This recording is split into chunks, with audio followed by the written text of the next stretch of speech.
Assalamualaikum warahmatullahi wabarakatuh.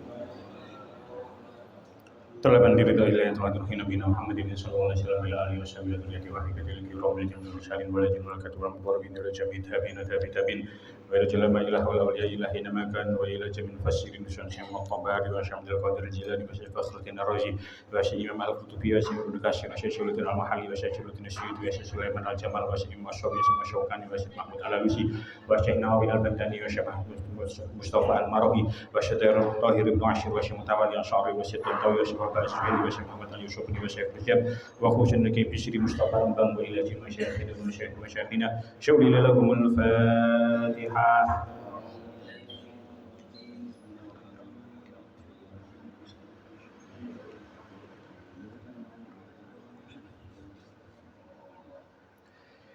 Bismillahirrahmanirrahim.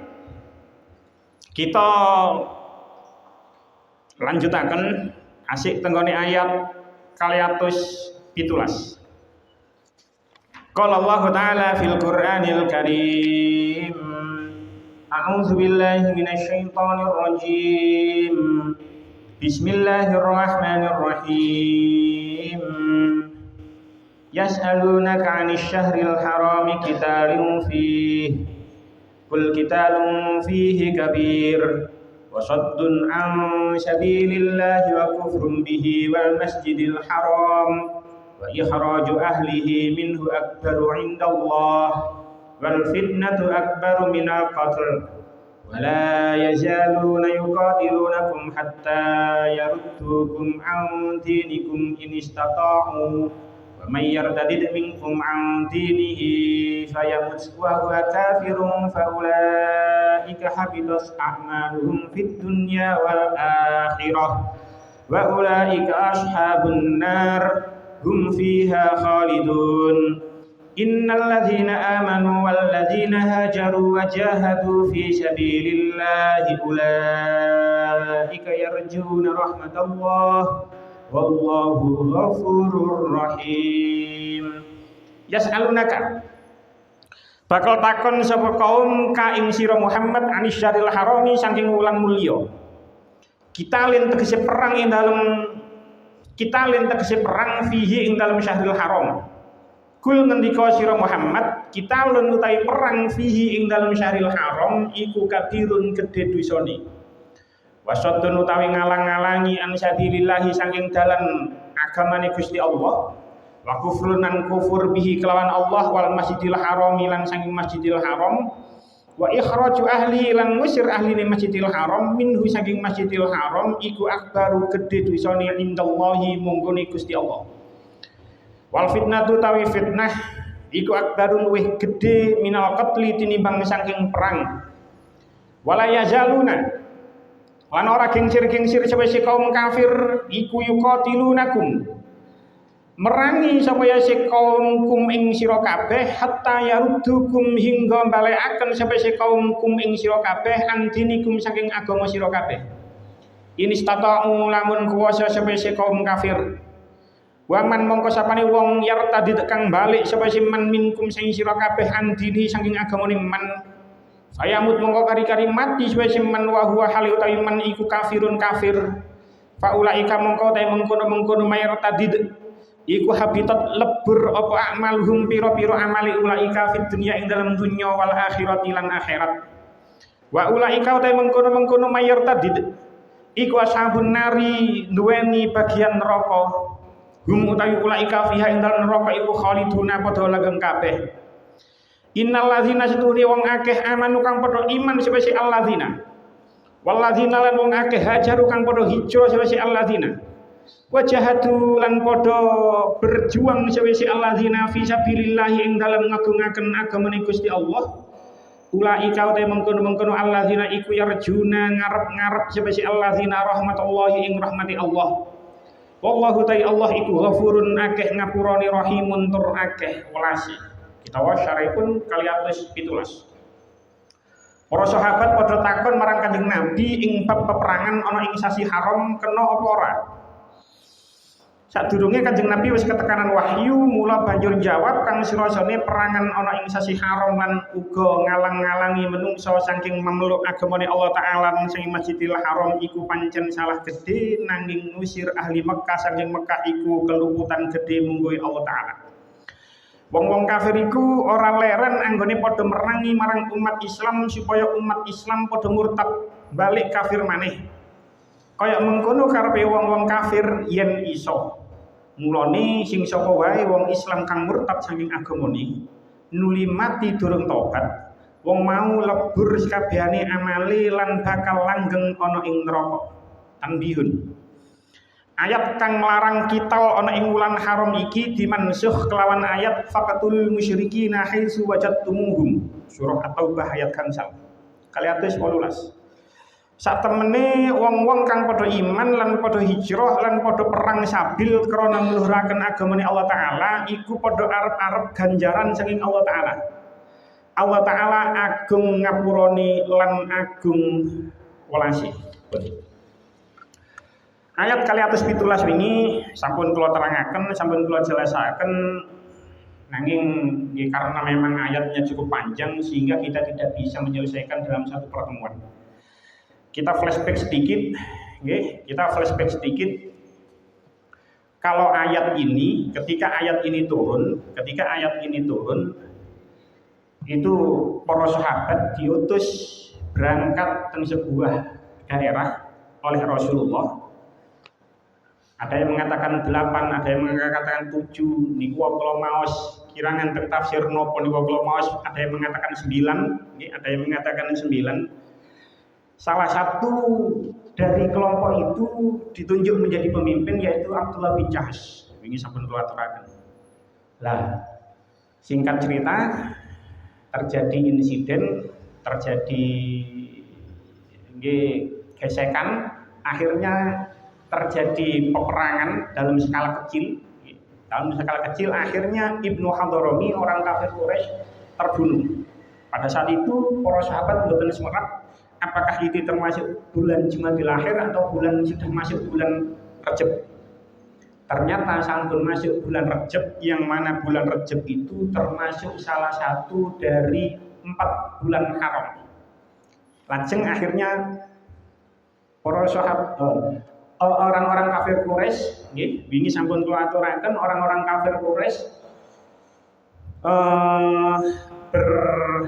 berlagak atau dia memosisikan diri sebagai korban, playing victim.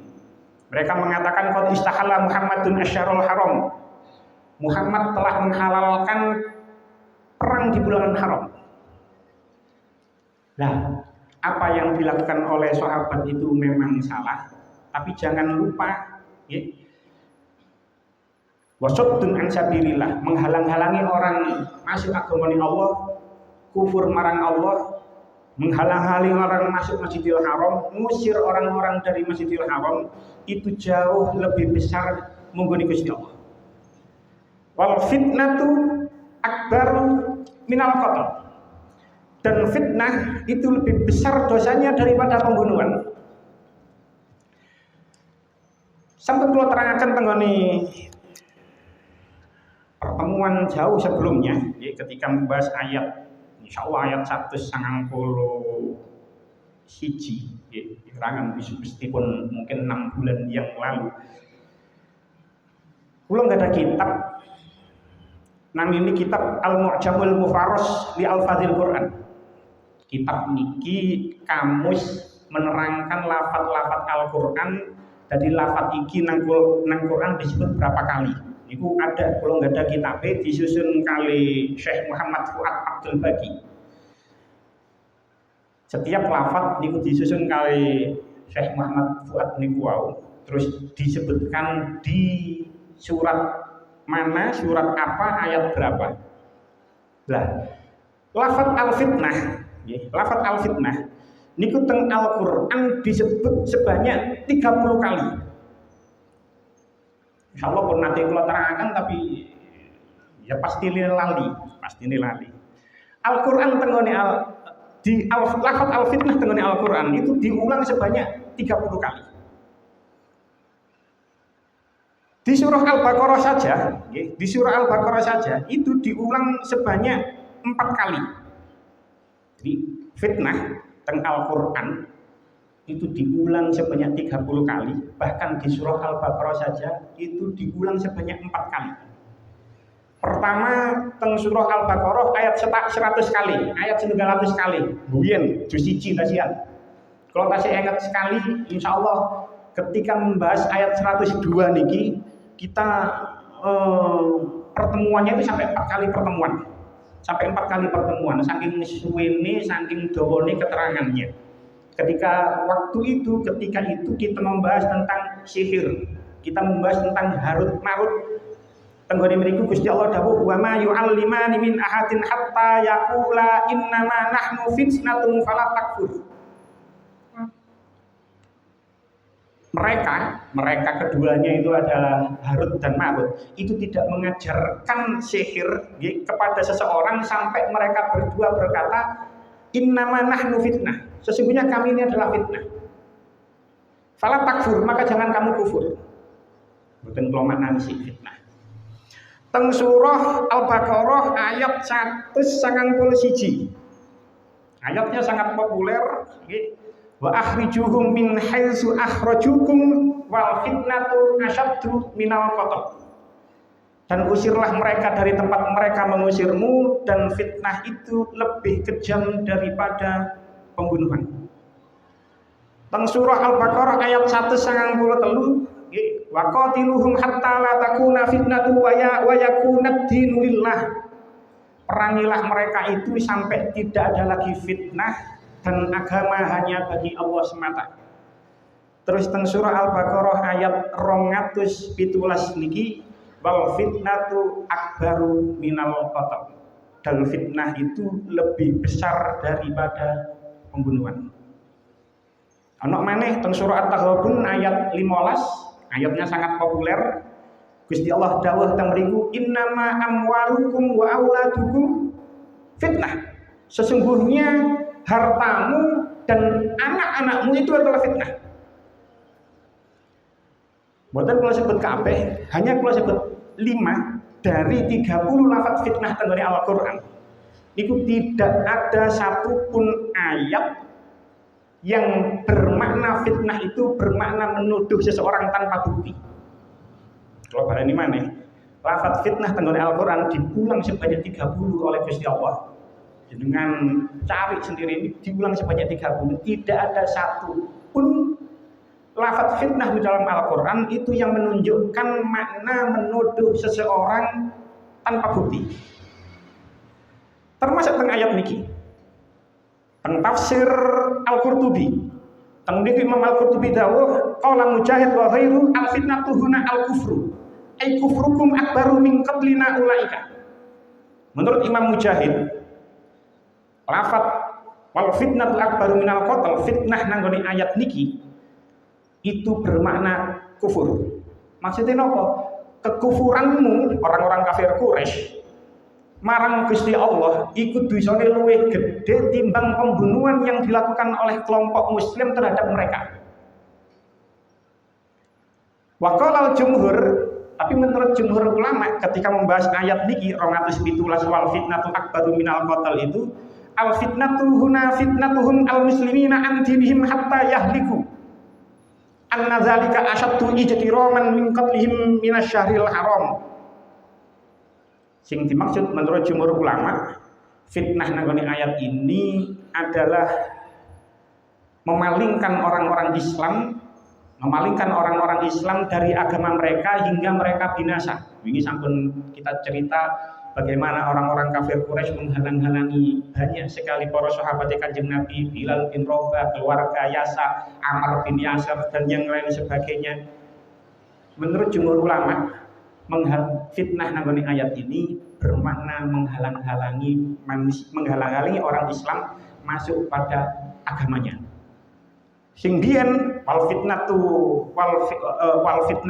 asyaddu minal qatl, menurut jumhur ulama itu adalah kufur. Sing nanggone innama nahnu fitnah Fala takfur, ketika Harut Marut mengajarkan sihir, terus Adri mengajarkan Harut Marut mengatakan itu kepada orang sing kabeh belajar sihir. Harut Marut mengatakan innama nahnu fitnah, kita itu hanya sebagai fitnah. Fitnah nanggone ayat ini bermakna cobaan. Nanggone surah Al-Baqarah ayat 193, wa qatiluhum hatta la takuna fitnah, perangilah mereka itu sampai tidak ada lagi fitnah. Fitnah nanggone ayat itu menurut sebagian ulama bermakna perang sampai kondisi damai, tidak ada lagi cobaan. Yang dimaksud cobaan itu adalah perang. Innama amwalukum wa auladukum fitnah, sesungguhnya hartamu, anakmu itu adalah fitnah. Fitnah nanggone ayat itu bermakna cobaan. Jadi tidak ada satupun lafaz fitnah nanggone Al-Qur'an itu yang bermakna menuduh seseorang tanpa bukti.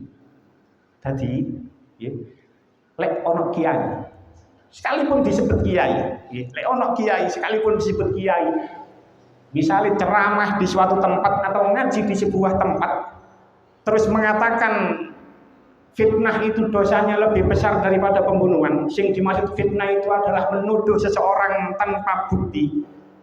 Maka apa yang diucapkan oleh kiai itu salah. Boten enten, boten berdasarkan ilmu, boten berdasarkan pendapat ulama ahli tafsir. Dan itu wonten kiai sing nyebut seperti itu. Pokok ono kiai, mas sekalipun diceluk kiai. Ojo sekali-sekali memfitnah seseorang. Kalau nanti pirsa ada seorang kiai diceluk kiai, kenapa kok memfitnah itu dosanya lebih besar daripada pembunuhan? Sebab wong lek mateni, sing dipateni wis mati. Tapi wong lek difitnah, derajat harkat martabat orang yang difitnah itu akan hancur, akan turun. Gak hanya harga dirinya saja, harga diri pasangannya, keluarganya, anak-anaknya akan jatuh seketika. Wong nek dipateni langsung mati wis mati, tapi nek wong difitnah, dituduh tanpa bukti, wong itu akan hancur martabatnya beserta keluarganya, bahkan anak cucunya. Koyok-koyok ngomong ini koyok-koyok bener. Atik ngomong ini kok meyakinkan lah, wong lek ngomong meyakinkan kayak ngoten. Ngomongnya koyok-koyok meyakinkan, koyok-koyok bener. Padahal omongan si koyok ngoten itu salah. Jadi kok ono kiai sekalipun duwe pondok pesantren sekalipun wis ojo pondok nang mriku. Wis pokoke karena dia berpendapat nggih menafsirkan Al-Qur'an dengan pendapatnya sendiri. Dengan pemahamannya sendiri. Padahal Kanjeng Nabi dawuh, insyaallah kula panjenengan sedaya sering mendengar hadis niki. Hadis ini diriwayatkan oleh Ibnu Abbas. Ani Ibnu Abbas qala Rasulullah sallallahu alaihi wasallam, man qala fil Qur'ani bi ra'yihi aw bima la ya'lam falyatabawwa maq'adahu minan nar. Sapa wonge sing berpendapat berkata tentang Al-Qur'an menurut pendapatnya sendiri, bi ra'yihi, dengan pendapatnya sendiri. Aw bima la ya'lam, atau dengan sesuatu yang tidak ketahui, yang tidak dia ketahui. Ya fal yatabawwa maq'adahu minan nar, maka persiapkan tempat dudukmu di neraka. Bahkan seandainya apa yang disampaikan itu sakjane dhek gak ero, tapi kok ngomong dilalah kok bener, niku tetap salah. Jadi misalnya ditakoni wong terus dhek jawab tentang Al-Qur'an, dhek jawab kok biar ketepaan bener, hanya sekedar ketepaan bener, itu pun tetap salah. Di hadis yang lain, an Jundub bin Abdillah qala Rasulullah sallallahu alaihi wasallam, man qala fi kitabillahi bi ra'yihi fa asaba faqad akhta'a. Sapa wong sing bicara tentang Al-Qur'an, dilalah apa yang dibicarakan itu benar, ya ketepaan kok ya bener. Ya. Bi ra'yihi, dengan pendapatnya kok ya ketepaan bener. Jadi man qala fi kitabillahi bi ra'yihi, sapa wong sing ngomong tentang Al-Qur'an dengan pendapatnya sendiri. Terus fa asoba, kok dilalah kok yo bener. Tetep faqad akhta'a.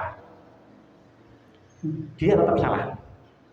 Jadi boten saged jenengan menafsiri ayat Al-Qur'an menurut pendapat saya, wah kok ono wong guru kiai menurut pendapat saya belajar Al-Qur'an kok menurut pendapat saya, gak usah dieloki. Jadi tidak bisa, makanya ngawas kaya ngeten iki nggih perlu mutolaah kitab sing diwaca niku nggih kata. Siji misale kali ngaji-ngaji kaya ngaji tutur-tutur ngoten wis tak perlu ngaji sinau-sinau ya mboten perlu tutur-tutur nasoiful ibad kan ngajine nang tutur-tutur mawon. Mboten perlu mutolaah saged. Tapi kalau ini kita harus mengkaji dengan banyak kitab tafsir. Napa maneh dengan ayat selanjutnya kayak niki. Wala yazaluna yuqatilunakum hatta yaruddukum an dinikum in istata'u. Dan mereka tidak akan berhenti memerangi kalian sampai kamu murtad dari agamamu jika mereka sanggup. Tenggone ayat niki nggih, kalau kita perhatikan Allah menggunakan redaksi fi'il mudhari'. Wala yazaluna. Artinya apa? Fi'il mudhari' itu mempunyai makna berkesinambungan, akan terus menerus. Coro bahasa Inggris itu present tense. Sedang dilakukan, akan dilakukan secara terus menerus. Artinya apa? Apa yang dilakukan oleh kaum kafir Quraisy saat itu, menyiksa, memalingkan orang-orang muslim agar mereka murtad, itu dilakukan selalu seperti itu. Ini sampun diceritakan mereka melakukan itu kepada Bilal, mereka melakukan itu kepada keluarga Amr bin Yasir, mereka melakukan itu kepada Syuhaib Ar-Rum. Nah, kita alhamdulillah kita harus bersyukur kita hidup di zaman yang sudah merdeka. Yang mana kebebasan beragama dan kebebasan berpendapat itu dijamin oleh undang-undang. Tidak boleh ada pemaksaan dalam beragama. Itu kita tetap harus bersyukur. Bayangkan di periode ketika ayat ini turun, kabeh mlebu Islam itu dihalang-halangi, disiksa, dikucilkan dan yang lain sebagainya. Tapi di era modern yang sekarang ini, di negara yang sudah merdeka dari penjajah asing, itu kita bisa bersyukur bahwasanya kebebasan beragama, kebebasan berpendapat itu dijamin oleh undang-undang. Cuman kadang-kadang kebebasan yang kita dapatkan saat ini itu cenderung kebablasan. Tidak begitulah durung suwe, Presiden kita Prabowo Subianto itu mengatakan LGBT itu termasuk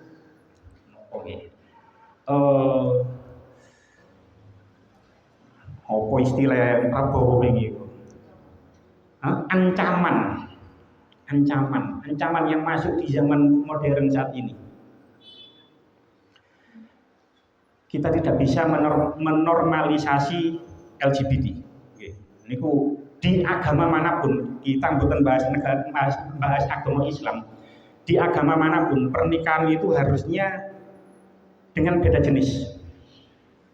Termasuk nanggone pemane nang Islam. Gak oleh pernikahan sesama jenis. Gak oleh juga wong lanang nyerupai wong wedok. Itu kan dikecam karo Kanjeng Nabi. Wong wedok nyerupani wong lanang ya gak oleh. Jadi kita tidak boleh menormalisasi boti, menormalisasi LGBT dengan berdalih kebebasan berpendapat, gak boleh. Makanya ini kok ojo pisan-pisan jenengan kok duwe acara, duwe gawe, duwe acara apa ae ngundang penceramah sing banceni. Ojo. Itu kita tidak boleh menormalisasi, gak oleh ngoten niku. Jangan sekali-kali yo bae dilukas sak mulutan nah. Iki mboten iki tak mire yo tenang-tenang saja iki modele ya gitu. Bae kabeh ngundang, ojo pisan-pisan ngundang yo penceramah sing pancen. atau nggih pokoknya yang sejenis itu. Ojo. Jadi yen memang kita itu memang sudah bebas berpendapat, pendapatnya cuman kebebasan itu cenderung kebablasan. Lanjutannya ayat. Wa may yartadid minkum an dinihi fayamut wa huwa kafir. Fa ulaika habitat a'maluhum fid dunya wal akhirah. Sapane wong sing murtad di antara kamu dari agamanya, lalu dia mati dalam kekufuran, maka mereka itu sia-sia amalnya di dunia dan akhirat. Dari ayat ini kita mengambil kesimpulan bahwasanya kita yang sudah beragama Islam harus berpegang teguh pada Islam. Ya insya Allah lah, sing ngaji nang kene insya Allah lah tetap Islam, insya Allah lebih insya Allah tetap Islam. Nanti akan kita bahas. Mas yo bisa jadi saja ya mungkin aja misale ono budal ketemu rondo misale rondone iku kok yo ketepaan non Islam ngono kan ya ono sing akhire katut yo tapi lek santri ar-rondo mosok yo ono tapi nanti akan kita bahas insyaallah. Jadi kita tuh ini adalah petunjuk dalil bahwasanya kita harus berpegang teguh pada agama Islam. Pentafsir Asy'arawi dikatakan tafsir kula betul. Syekh Mutawalli Asy'arawi niku ketika menjelaskan ini dan di banyak kitab tafsir sing kula waos, kula betul kitab niki. Waqad ikhtalafa al-ulama fil mas'alati ikhtilafatin jamilatan. Ulama itu berbeda pendapat tentang ayat ini dengan pendapat yang indah. Walakinnahum ittafaqu aula ala anna ayya insanin yartaddu anil Islam summa yamutu murtadan faqad habitat a'malu. Tapi semua ulama sepakat satu suara, kok ono wong Islam terus murtad. Mari mati dalam keadaan murtad, mati dalam keadaan kafir. Semua ulama sepakat sia-sia amalnya ketika dia menjalankan amal ibadah itu sebelum murtadnya. Soalnya dia wis mati dalam keadaan kafir. Ulama sepakat niku. Jadi kok ono wong Islam wis nglakoni amal ibadah semuanya, wis umroh, wis haji, terus dilalah murtad, terus mati dalam keadaan murtad, maka semua amal ibadahnya dianggap sia-sia, lebur, fahabitat, faulaika habitat a'maluhum, lebur. Cuman walakin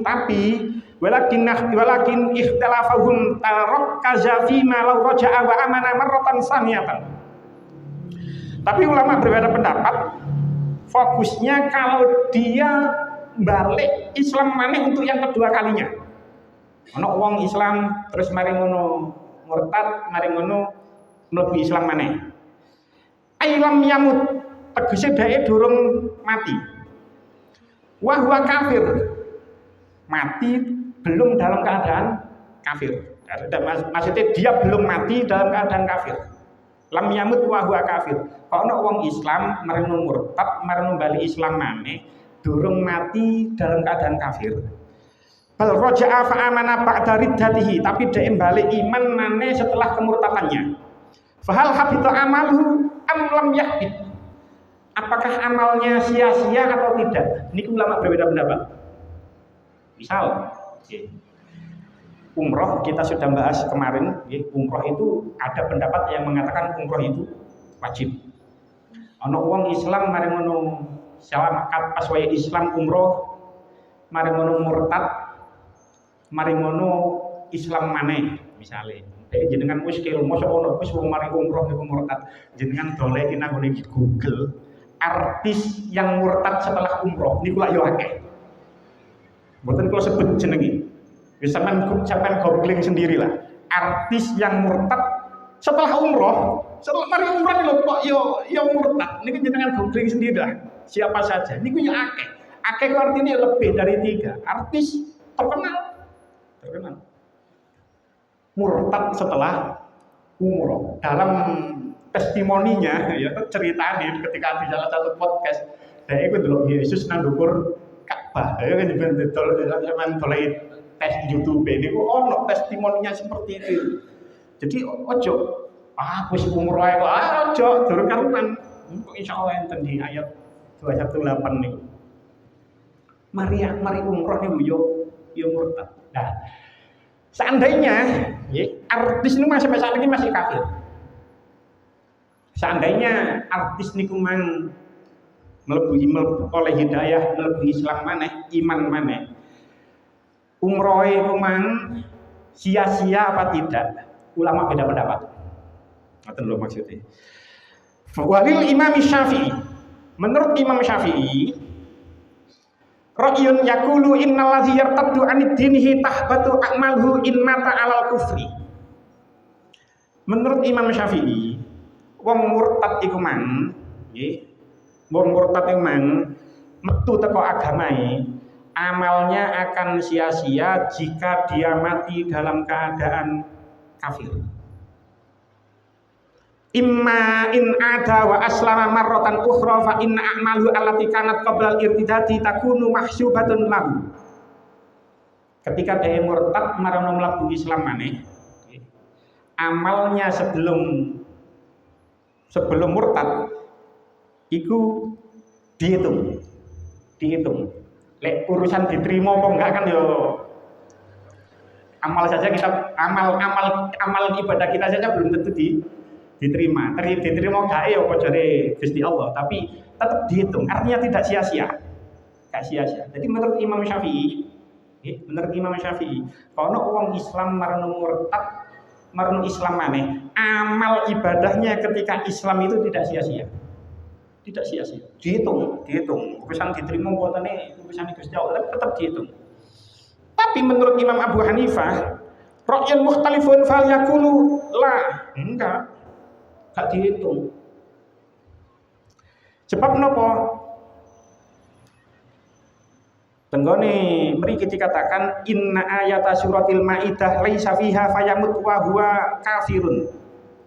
Teng surah Al-Maidah nggih, teng surah Al-Maidah ayat gangsal. Teng mriku Gusti Allah dawuh wa may yakfur bil imani faqad habita amaluhu wa huwa fil akhirati minal khasirin. Sopone wong dan barang siapa yang kafir sesudah beriman maka hapuslah amalannya dan di hari kiamat termasuk orang-orang yang rugi. Tenggone surah Al-Maidah ayat 5 itu tidak disebut fayamut wa huwa kafir. Maksudnya Imam Abu Hanifah itu seperti itu. Sementara nanggone Al-Baqarah itu disebut fayamut wa huwa kafir dengan syarat mati dalam keadaan kafir. Nang surah Al-Maidah tidak disebutkan syarat kudu mati dalam keadaan kafir. Nah, ketika ada dua pendapat seperti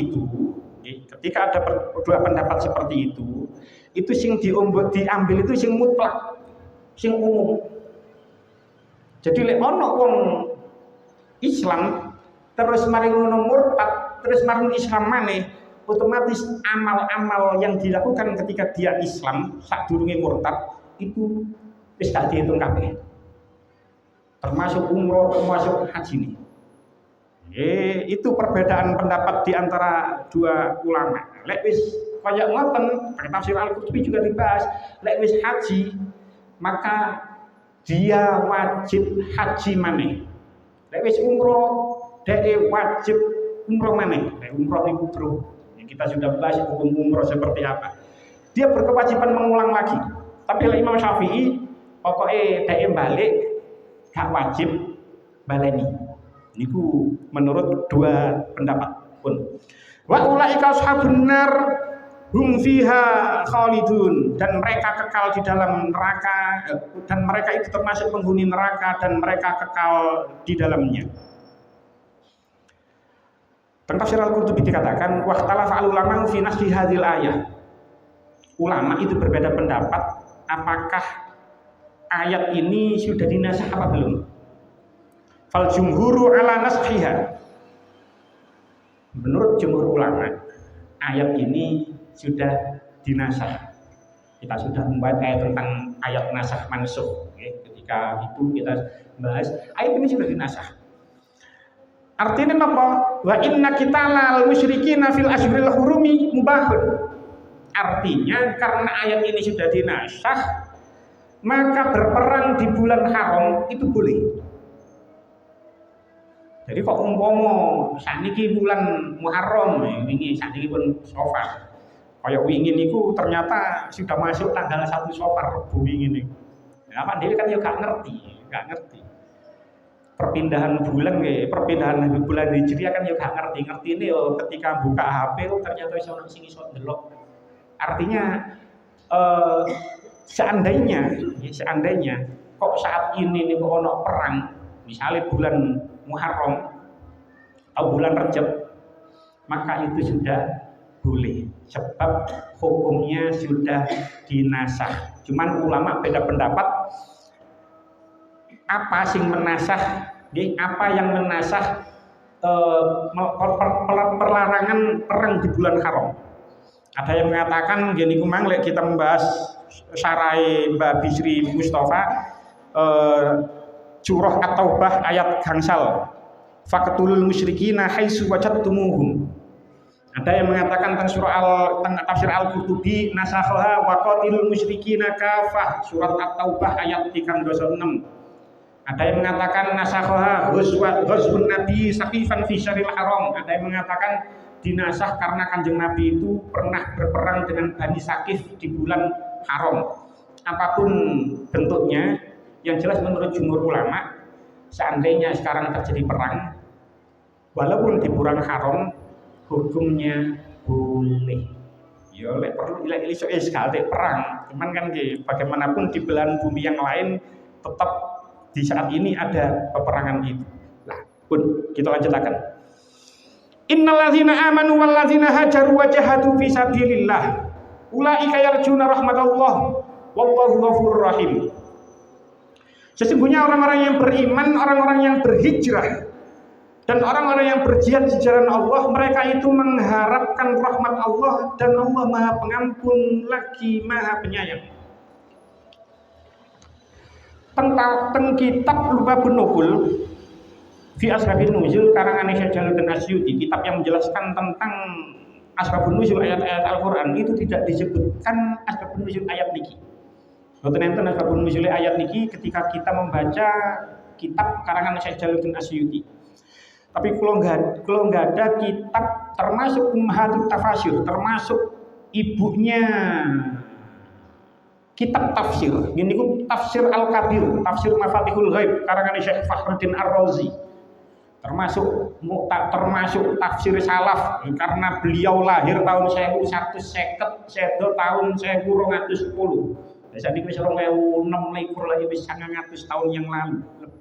Dan kitab itu masih dibaca oleh jutaan orang Islam. Tenggone tafsir Mafatihul Ghaib, tafsir Al-Kabir.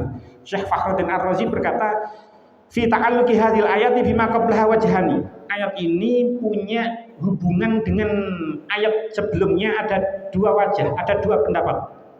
Al-awwalu, yang pertama, anna Abdullah bin Jahas qala ya Rasulullah hab annahu la iqaba fi ma fa'alna. Fahal natma'u minhu ajran wa sawaban. Sebagaimana kita tahu ayat 217 itu wau sampun kula ulang berkaitan dengan Abdullah bin Jahas dan rombongan yang ada insiden terus akhirnya terjadi peperangan terus membunuh kaum orang kafir Quraisy yang bernama Ibnu Hadrami. Terus Abdullah bin Jahas matur, "Ya Rasulullah, seandainya kula niki mboten enten laikoba, tidak ada siksa karena apa yang saya lakukan ini, apakah saya boleh mengharapkan ganjaran dan pahala?" Fanazalat hadil ayah, maka turunlah ayat ini. Sebab napa? Li anna Abdullah kana mukminan wa kana muhajiron. Abdullah bin Jahas niki ya wong mukmin, ya wong sing hijrah. Jadi asalnya orang yang bertinggal nenggone Mekah. Wasani, yang nomor 2. Annahu ta'ala lamma aujabal jihada min qablu yaqulu kutiba alaikumul qitalu wa huwa kurhul lakum. Ayat 216. Ketika Allah mewajibkan peperangan, mewajibkan jihad, mewajibkan jihad, yang mana diwajibkan nanggone ayat 206, kutiba alaikumul qitalu, diwajibkan bagi kamu berperang, wa huwa kurbul lakum, padahal perang itu kamu benci. Wa bayyana anna tarkahu sababun lil wa'idi, dan Allah menjelaskan nanggone ayat 216 itu, lek ono wong meninggalkan peperangan, dia akan mendapatkan ancaman dari Allah. Jadi ini kita sudah membahas tentang ayat 216. Kok ono wong meninggalkan peperangan itu mendapatkan ancaman dari Allah. Atba'a dzalika bi dzikri may yaqumu bihi faqala hadhil ayah. Maka setelah ancaman itu, Allah mengiring-iringi hal itu dengan sebuah janji, wala yakadu yujadu wa'idun illa wa yaqubu wa'dun. Tidak ada, hampir tidak ada, tidak ditemukan satupun ancaman kecuali akan diiringi dengan janji. Lah, teng ayat niki Allah itu berjanji kepada orang-orang yang beriman, kepada orang-orang yang berhijrah, kepada orang-orang yang berjihad akan mendapatkan ganjaran, akan mendapatkan pahala. Di pokok memang sing diaturakan kali Abdullah bin Jahas. Nopo kula nggih angsal ganjaran, nopo kula nggih angsal pahala. Dijanjikan oleh Allah tetap mendapatkan ganjaran, tetap mendapatkan pahala. Tapi kalau kita perhatikan tenggone ayat iki, Allah menggunakan redaksi yarjuna rahmatullah. Jenengan titeni, jenengan tinggal. Yarjuna. Napa yarjuna niku? Mengharapkan. Artinya ganjaran sing dijanjeni karo Gusti Allah, pahala yang dijanjikan oleh Allah. Tapi Allah nenggone ayat ini menggunakan redaksi yarjuna rahmatullah. Kenapa? Syekh Wahbah Az-Zuhaili tenggone tafsir Al-Munir, tafsir Al-Munir karang Syekh Wahbah Az-Zuhaili itu mengatakan walamma akbar subhanahu an hadzal jazaa'il hasan bi kauni yarjuna.